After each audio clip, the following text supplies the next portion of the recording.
યુવાન થયો, અત્યારે રૂપિયા કમાવાનો ટાઈમ છે, અત્યારે ભજન કરવાનો ટાઈમ નથી. અત્યારે રૂપિયા કમાઈ લેવાય ને પછી ગઢા થાય ને ત્યારે ભજન કરાય.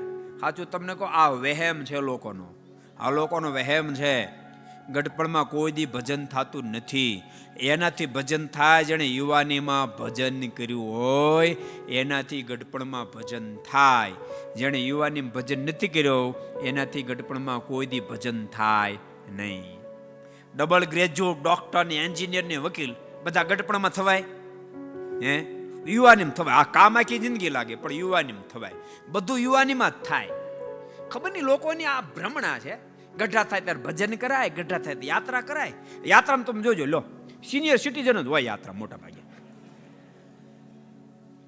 અને પછી યાત્રા કરી પછી આનું બધા ભવ્ય સ્વાગત કરે. બાપા યાત્રા કરે, બાપા યાત્રા કરી આવ્યા. પણ વાસ્તવિકતા કેવી ખબર? બાપા બસમાં યાત્રા કરવા ગયા હોય પછી ક્યાંક દર્શન કરવા જવાનું થાય એટલે બસ ઊભી રહી. યુવાન બધા હોય એમ કે દાદા હાલો દર્શન કરવા આવું? તો કે પગથિયા ચડવા પડશે? તો કે હા 70-80 પગથિયા ચડવા પડશે. તો કે એક કામ કરો ને, તમે દર્શન કરતા આવો.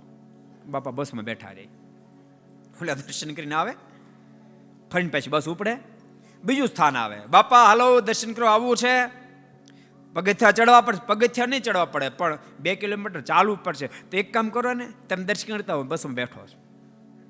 બાપા યાત્રા કરીને આવે ને ત્યારે બધાનું સ્વાગત કરે. બાપા યાત્રા કરે, બાપા યાત્રા કર્યા. પણ પડખેવાળાને પૂછો તો ખરા, બસમાંથી હેઠા ઉતર્યા જ નહોતા, નીચે જ ન ઉતર્યા. બોલો, યુવાનીમાં ભજન કરી લેજો, ધંધા કરજો, બિઝનેસ કરજો, પણ યુવાની સાથે ભજન કરજો, સંતોના જોગમાં રહેજો, સત્સંગ કરજો, તો વૃદ્ધાપનમાં ભજન થાશે.